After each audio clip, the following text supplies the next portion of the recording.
The Bible teaches that literally, if you were saved, you will get a mansion of gold. There will literally be a mansion of gold waiting for you in heaven. That's amazing. Now, I don't want to say it, just tell you this. Oh, believe me, don't believe me. Believe the King James Bible. Let's read here in John chapter 14, verses 1 through 3. And Jesus is speaking, says, "Let not your heart be troubled. Ye believe in God, believe also in me." Me who? Of course, Jesus. "In my Father's house are many mansions. If it were not so, I would have told you. I go to prepare a place for you. And if I go to prepare a place for you, I will come again and receive you unto myself, that where I am, there also you may also be." Pretty amazing. Jesus said, "In my Father's house there are many mansions." And you could say, well, what about the gold? You didn't really think about gold. Well, let's look at Revelation chapter 21, verse 18. And if you look at Revelation, we want to be in the context of what we're reading, is that in this context, we see that Jesus is talking to John. He's talking about a time after the millennial kingdom and after the great awakening of judgment. This is when a new heaven, new earth starts. It's pretty amazing what it says. So if we look at chapter 21, verse 18 in Revelation, it says, "And the buildings of the walls of it were the New Jerusalem." It says, and the building of the walls of it was of jasper, and the cities were of pure gold, like unto clear glass. Perfect gold, clear. I've never seen gold that was like clear glass. Quite amazing.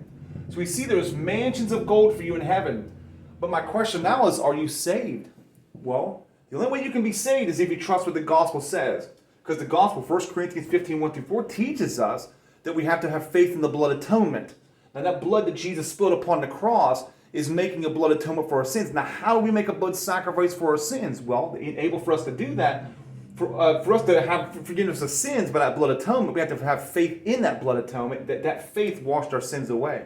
We have faith that Father in heaven, through his wrath upon Jesus, after all of our sins were thrown upon him, and after he gone through all the wrath onto Jesus, his son, then Jesus spilled all of his blood, and Father in heaven says, I accept that as a forgiveness of sins, for it's my own blood, the blood of God that has no sin. Jesus never sinned.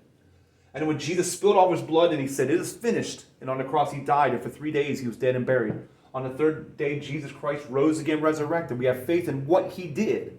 It's how he did it. How did he do it? How did he die on the cross for our sins? How are our sins forgiven? Through the blood atonement. We have faith that there's been a blood sacrifice by the blood Jesus spilled upon the cross. He died and rose again the third day. If you believe in that, faith, trust, believe, 3 words that mean the same thing in the Bible. Then we get a mansion of gold when we die. Now, there's people in heaven now that have died and went to heaven. And they are already living in their mansion of gold. It sure sounds like it. It's pretty amazing to know. A lot of Christians don't know that.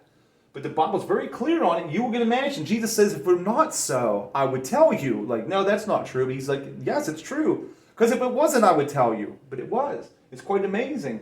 The Lord is giving us all these things. It's so amazing. You're going to live eternity in a mansion. It's made out of gold. That's amazing. I mean, the greatest thing I could imagine doing is to see Jesus, worship Jesus in his presence, which will happen soon and for eternity. But you'll be able to live in a mansion of gold. Everybody does. It's pretty amazing. So make sure you're saved. If you're not saved, get saved today. I have many videos on how to get saved and how we trust the gospel for our salvation. The gospel tells us about the blood atonement, and he died and rose again the third day. But that's my video today, and I'll talk to you later.